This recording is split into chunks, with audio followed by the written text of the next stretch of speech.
Entrepreneurs, vous êtes les acteurs de l'économie, nous vous aidons à jouer votre rôle. Crédit Agricole Loire-Haute-Loire, la banque qui agit chaque jour dans votre intérêt et celui de la société.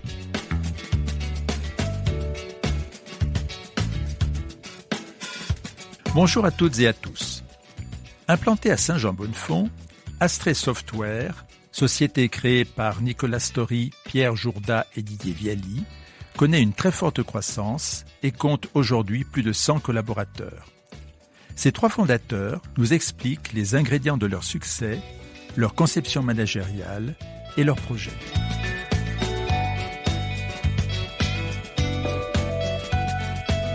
Nicolas Story, Pierre Jourda, Didier Viali, bonjour. Bonjour. Bonjour. Astrée Software a été créé en 2011 et conçoit les logiciels pour les entreprises. On va y revenir plus en détail. Nicolas Story, quelle est la genèse de cette création ? Eh bien, en fait, ça remonte à l'été, même à l'avant-été 2011, avec l'idée de créer et d'apporter au marché une nouvelle solution pour démocratiser l'accès à ce qu'on appelle les logiciels MES, ce qui est notre métier. Et donc, effectivement, on travaillait tous les trois dans une société stéphanoise de logiciels déjà pour l'industrie. Et on a eu ensemble l'idée d'attaquer le marché des PME et des TPE et l'idée de créer une solution innovante qui n'existait pas sur le marché. Juste pour vous interrompre un instant, MES, ça veut dire quoi ? Alors, c'est un sigle anglo-saxon qui veut dire Manufacturing Execution System. Très clairement, ce sont des logiciels qui permettent d'assurer le pilotage et la gestion des ateliers de production ou de conditionnement. Pour faire simple ou encore plus simple, ce sont des logiciels qui permettent, il faut imaginer des tableaux de bord comme pour une voiture. On a aujourd'hui des voitures modernes avec un tableau de bord qui nous permet de savoir où on va, à quelle heure on va arriver, combien il me reste de carburant, etc., etc. Je pourrais très bien conduire sans, mais maintenant c'est difficile de s'en passer. Bien, donc les logiciels qu'on apporte, c'est exactement la même chose pour des sociétés industrielles. On apporte en temps réel le tableau de bord de ce qui se passe dans les ateliers, dans la production, pour permettre un meilleur pilotage et une meilleure efficacité. Depuis 2011, quelles ont été les étapes de la croissance, les ingrédients ? Les étapes, elles ont été nombreuses, j'allais dire. Il y a des étapes chaque année. Donc, elles sont souvent rythmées par effectivement d'aller chercher des nouveaux clients, des sorties d'innovation qui se font de manière annuelle, plus ou moins importantes sur le marché. Mais on a toujours été sur apporter une offre de rupture et qui ont permis, cette stratégie a permis en fait de positionner Astrée assez rapidement comme le leader français des logiciels de MES et donc d'innover et de proposer aujourd'hui des produits qui intéressent très très fortement et qui sont souvent choisis par les industriels. Vous êtes cité dans les trophées de la croissance. De quoi s'agit-il ? C'est un trophée qui s'appelle les champions de la croissance. C'est un trophée qui est organisé par les Échos, le magazine Les Échos. Et effectivement, ça fait 5 ans qu'on est assez fiers d'être présents dans les 500 champions français de la croissance. Donc en fait, ils analysent 10 000 entreprises françaises et ils les classent par rapport à la croissance des 3 dernières années précédentes de l'année de ce classement. Et effectivement, depuis 2018, on est présent, on est aux alentours de la 200e, 220e place. Donc on est assez fiers, puisqu'en plus on est le seul acteur de logiciels MES dans ce domaine. Donc ce n'est pas forcément le marché qui nous porte, c'est bien parce qu'on fait une croissance supérieure aux autres. Et pour vous, être dans ces trophées, c'est vous faire connaître. Alors c'est se faire connaître et c'est aussi marquer le résultat du travail de toutes les équipes, puisque quand on fait de l'innovation, quand on investit beaucoup, quand on a aussi les aides, parce qu'on a eu des aides comme la BPI, comme Saint-Étienne Métropole, sur des projets d'innovation qui ont rythmé les différentes étapes d'Astrée. C'est aussi le moyen de montrer que ces aides, ces soutiens à l'innovation qu'on a de manière publique rapportent et donnent de l'image à la fois à la société, mais aussi aux collectivités qui nous soutiennent. Il était fait donc à bon escient. Exactement. Et alors, Didier Viali, on a parlé effectivement des MES, on parle de l'industrie 4.0. En quoi ce concept se distingue de ce qu'on connaît de façon assez large maintenant, les ERP que ont mis en place ces entreprises ? Alors la notion d'industrie 4.0, elle est assez large puisqu'elle va regrouper un certain nombre d'outils, y compris de technologies qui sont au service des industriels, en particulier pour capter de l'information, ce qui nous concerne. Donc on va avoir des objets connectés, toutes choses, on va dire, technologiques, qui vont de plus en plus prendre leur place au pied des machines, auprès des opérateurs. Et donc nous, on se situe vraiment au cœur de ce concept. On va collecter, analyser, comme l'expliquait Nicolas. Et donc par rapport à l'ERP c'est l'outil de gestion plus global de l'entreprise. Et donc le MES, c'est un peu le bras armé de l'ERP sur le terrain. Notre logiciel a pour vocation de descendre sur le terrain, d'être utilisé par des opérateurs, alors qu'un outil d'ERP, ne serait-ce que par son interface d'utilisation, est beaucoup plus complexe, n'est pas du tout orienté, saisie simple d'informations. Donc alors, d'aller collecter des informations au pied des machines, directement dans les machines et par les opérateurs. Et ces informations sont ensuite utilisées par les opérateurs et elles sont également transmises à un système central de gestion. Voilà, donc effectivement, le MES, généralement sur la quasi-totalité des projets, est en connexion et est relié à l'ERP. Donc il y a des échanges dans les deux sens. L'ERP va donner par exemple la liste des ordres de fabrication, des travaux à réaliser sur la journée, sur la semaine. Et réciproquement, le MES va rendre des comptes, va remonter des résultats, le temps passé, les pièces bonnes, les pièces mauvaises produites. Voilà, ce qui différencie aussi de ces deux couches, le RP et le MES, c'est la notion de temporalité, le temps réel. Donc le MES est là pour s'occuper de temps réel, de permettre des réactions, à la seconde, en quelques minutes, alors que le RP a une vision plus globale. Bien, et donc Pierre Jourda, à quelle taille d'entreprise vous vous adressez avec vos logiciels ? Oui, alors comme l'a évoqué tout à l'heure Nicolas, la mission que s'est donnée Astre Software, c'est la démocratisation du MES. Effectivement, on était sur ce type de logiciel, sur des solutions qui étaient assez coûteuses et complexes à mettre en place. Une des raisons d'être d'Astre Software, c'est d'être capable de fournir ce type de solution à des PME. Donc notre cible initiale, c'est vraiment la PME. Et aujourd'hui, Akiweb répond plutôt très bien aux PME et avec l'amélioration de cette solution en termes de couverture fonctionnelle, elle adresse aujourd'hui également des ETI, voire même parfois des grands groupes. Le fait qu'Akiweb se déploie malgré tout sous la forme d'un projet en fait parfois quelque chose d'encore complexe pour des petites PME, voire des TPE.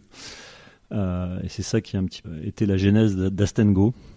On a vraiment voulu créer une solution dédiée TPE où même le cycle de mise en œuvre de ce type de solution a été pensé pour être très court, très rapide, avec des équipes de petite taille et avec des coûts aussi très restreints pour ces clients TPE. Donc en fait, on a vraiment Akiweb qui va de la PME au grand groupe et Astengo qui lui est plutôt sur le segment TPE, PME, avec des projets rapides que les clients vont pouvoir onboarder, s'abonner directement sur Internet sans avoir de démarche commerciale préalable. Ils ont vraiment sur astengo.com en fait, chaque industriel, une toute petite entreprise, presque jusqu'à l'artisan, va être capable de s'abonner, d'indiquer les équipements qu'il souhaite connecter. Et l'abonnement comprend tout, et également les éléments de connectivité pour remonter les données de ces machines. Donc en fait, quand il va s'abonner, il va simplement renseigner son numéro de carte bleue, il va nous indiquer le nombre d'équipements qu'il souhaite avoir. Instantanément, il aura accès à son univers Astengo et il recevra par la poste, dans les quelques jours qui suivent, ces IoT qui vont lui permettre de connecter ses équipements au système, et il aura tout un tas de tutoriaux qui vont lui permettre de comprendre comment utiliser Astengo, comment brancher ces fameuses IoT et avoir cette autonomie complète, ce qui pour une TPE est vraiment précieux. Et les systèmes sont chez lui, c'est-à-dire que ce n'est pas quelque chose qui est sur vos machines à vous et sur lesquelles il se connecte. On lui fournit la solution logicielle qui est hébergée par nos soins. Par contre, les systèmes d'acquisition de données auprès des équipements sont chez lui. Oui, tout D'accord. À fait, oui. Mais vous pouvez héberger effectivement le système de réception centrale, je dirais. Complètement. On l'héberge pour Astengo, c'est nous qui hébergeons le système central de façon exhaustive. Et alors, Nicolas Story, j'imagine qu'il y a de la concurrence dans ce domaine.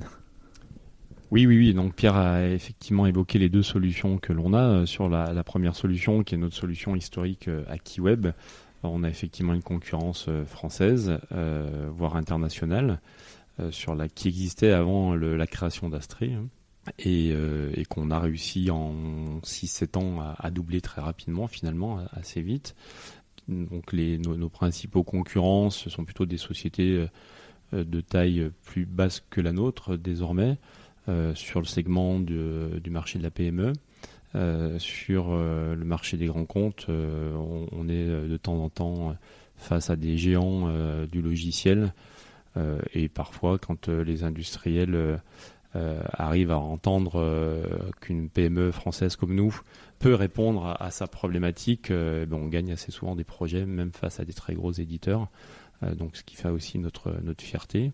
Et sur la solution Astengo, comme l'a présenté Pierre, qui est vraiment une très très grosse innovation. Il n'y a pas d'équivalent au monde en fait, donc c'est vraiment une innovation mondiale qui a d'ailleurs été reconnue par l'Alliance pour l'industrie du futur et le ministère en mars, puisqu'on a été la première société offreur de solutions industrie du futur à être labellisée vitrine industrie du futur. Donc on nous considère désormais sur le marché français comme un modèle dans ce domaine-là, au travers notamment de toute la transformation qu'on a menée pour mener à bien cette innovation Astengo. Et si on veut simplement rapidement illustrer cette innovation, un projet MES qu'on peut faire, quand il va vite, c'est entre, on va dire, 3 et 6 mois pour le mettre en place.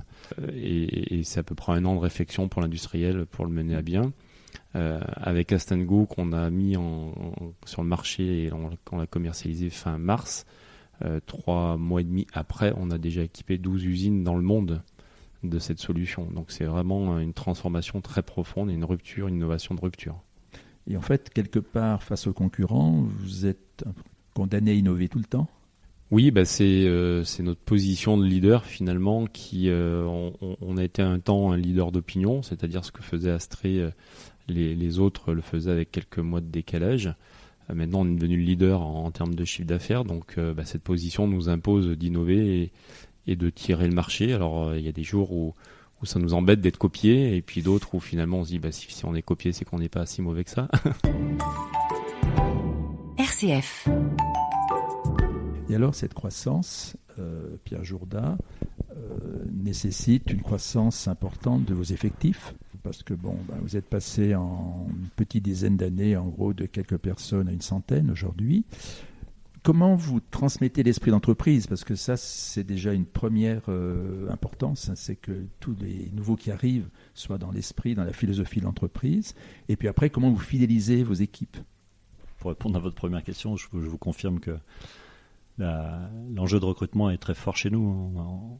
Pour atteindre les 108, 109 salariés que nous sommes au moment où on se parle, il a fallu recruter beaucoup de monde. Et effectivement, l'enjeu de conserver l'état d'esprit qui est le nôtre est un enjeu très très fort sur lequel il a fallu tenir et investir de l'énergie pour avoir la dynamique qu'on avait quelque part les premières années de l'entreprise, essayer, tâcher de la conserver, de la transmettre à tout le monde. Donc pour ça, c'est plutôt une somme d'outils qu'un outil magique pour arriver à faire ça. On se base déjà, on a un socle de méthodologiques très fort chez Astrée Software, qui sont des méthodologies dites méthodes agiles, d'accord, qui sont des méthodes propres au métier du logiciel, en fait, qui consistent à penser et à réaliser un produit en mettant le client au cœur du projet. Et pour le mettre au cœur, en fait, ce système amène beaucoup de rites où on va aller à la rencontre du client, mais l'équipe complète qui réalise le projet va à la rencontre du client tous les 15 jours. Alors, je résume très très rapidement le process, mais ce process, au-delà d'être une méthodologie, amène beaucoup de rites dans les équipes, et ces rites créent des formats d'équipe qui embarquent de façon assez forte les équipiers quand ils nous rejoignent, et ils font équipe réellement avec leurs équipes. Donc à la base, c'est l'esprit d'équipe. C'est l'esprit d'équipe et la solidarité, c'est vraiment une valeur très forte chez Astrée. Après, on a tout un tas d'événements. On a un événement tous les 3 mois qu'on est pour faire vivre un petit peu cet esprit d'équipe. On essaye de faire des activités en dehors du travail. Et puis on a un événement un peu fondateur qui chaque année se révèle comme étant un petit peu magique. On fait chaque année un time off où on part l'entreprise dans sa globalité, se mettre au vert ou au bleu, on part à la mer, à la montagne ou à la campagne pendant 3 jours pour réfléchir sur nos méthodes de travail, partager différemment la façon dont on travaille et à côté de ça faire des activités un peu sportives, un peu la fête tous ensemble. Et ça a un effet boost et fédérateur qui est vraiment fort vis-à-vis des équipes. On l'a vécu là il y a un mois, même pas. Et comme chaque année, ça s'est révélé être un beau succès. Et donc, j'imagine que ce qu'on appelle le turnover doit être assez faible chez vous. Tout à fait. On a un turnover très faible, même si ces dernières années, il a un tout petit peu augmenté. Mais c'est le métier qui le veut. Hein. C'est le métier qui le veut et c'est la taille de la structure aussi qui le veut. On a cette chance-là d'avoir plutôt des collaborateurs qui sont fidèles et qui sont attachés à l'entreprise. Et alors, ces 2 dernières années, vous avez recruté combien de personnes ? Pas loin de 50. Bon, ce qui est considérable. Et est-ce que vous avez des difficultés à recruter ? Alors oui, on a eu beaucoup de difficultés à recruter il y a 2 ans notamment. Et toute l'année dernière, j'ai envie de dire. Cette année, l'impression qu'on a, c'est que la notoriété de la société, son positionnement sur le marché, les missions qu'elle offre aussi, nous amène davantage de candidats que les années précédentes, mais ça reste compliqué et c'est un enjeu fort pour nous de recruter, et recruter des personnes qualifiées, pas recruter aussi que des profils juniors. Il faut aussi qu'on puisse maintenant, au regard de notre taille, pouvoir recruter des gens qui ont une certaine seniorité, l'encadrement ou même une compétence qui s'est exprimée sur plus longtemps. Ouais. Et les compétences existent ? Les compétences existent, elles sont pas assez nombreuses, mais elles existent. Ouais. Pour aborder un autre thème, Nicolas Story, les entreprises sont très concernées par la responsabilité environnementale et sociétale. Comment ça se traduit pour vous ? Ça se traduit en fait de manière assez simple et assez pragmatique au niveau d'Astrée, puisque on a mis en place dès la création d'Astrée un certain nombre d'éléments, d'outils ou de choses qui font qu'aujourd'hui on met ça sous l'étiquette RSE. C'est vrai que maintenant c'est un sujet qui est devenu important et un peu aussi à la mode. Mais en fait, ce qu'on fait depuis toujours, déjà, c'est typiquement, on intéresse nos collaborateurs aux résultats de l'entreprise. Mais dès le premier collaborateur, on l'a fait. Donc, j'ai pas mis en place de plan d'intéressement ou autre. Simplement, c'est qu'on ouvre le capital en fait à nos collaborateurs. À ce jour, on a une 40aine de collaborateurs qui sont associés à nos côtés. Ce qui est très fédérateur. Ce qui est très fédérateur.